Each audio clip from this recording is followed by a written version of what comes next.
Welcome to the Fragmental 3D instructional video. We'll start by choosing New Game from the main menu.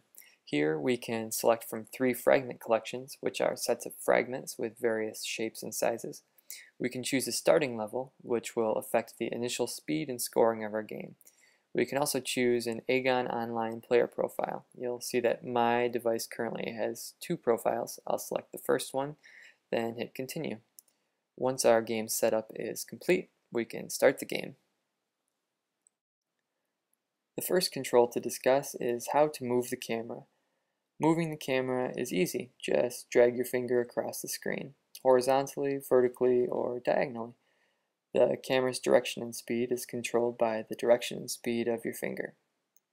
Controlling the camera is important since you'll need to see your grid and fragments from various directions and angles throughout the game. The next control to discuss is the movement tool. As you can see, this fragment has 4 arrow buttons, which represent the directions you can move the fragment around in 3-dimensional space. The movement tool lets you move the fragment horizontally across the width and depth directions of the grid. Once a fragment has settled at the bottom of the grid, a new fragment appears at the top. We can move this fragment around the grid as well and try to create a line.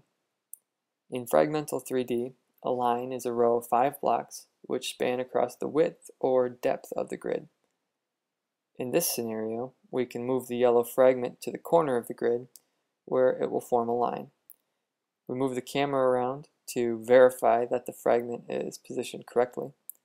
On the sides of the grid, we can also see projections of the fragment's shape to help us locate its position in 3-dimensional space. Once the yellow fragment settles, you'll see that we have formed a row of 5 blocks across the grid. This creates a winning line. The line glows for a moment, then the pieces directly above it fall down 1 space. For the next fragment, we'll try something a little different. By tapping the button at the bottom left corner of the screen, we can switch between the movement and rotation tools. With the rotation tool, you'll notice that there are 6 buttons surrounding the fragment. These buttons represent the 6 different ways we can rotate the fragment. As you can see, the rotation tool buttons are clustered in groups of 2. Each group represents 1 rotational axis, and each button within a group represents the direction of the rotation. Learning how to use the rotation and movement tools is fairly challenging at first, but it becomes much easier after a little practice. One important thing to remember is that you tap, not drag, the buttons in the movement and rotation tools. Dragging your finger is for controlling the camera only. The next control to discuss is the drop slider. Once your fragment is positioned how you want it, you can force drop it. To perform a force drop, put your finger on the down arrow button at the bottom right corner of your screen and slide it downward. Once you slide all the way to the bottom of the screen, you'll see the fragment fall down vertically as far as it can go.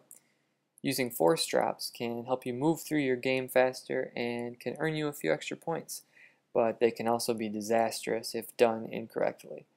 Before you do a force drop, it's very important to make sure that your fragment is positioned and rotated exactly how you want it. If you need to take a break during a game, tap the pause button at the top right corner of your screen. You can then press the resume button to continue gameplay. You can also resign your game from the pause screen, which saves your game and returns you to the main menu. Thanks for playing Fragmental 3D. Good luck!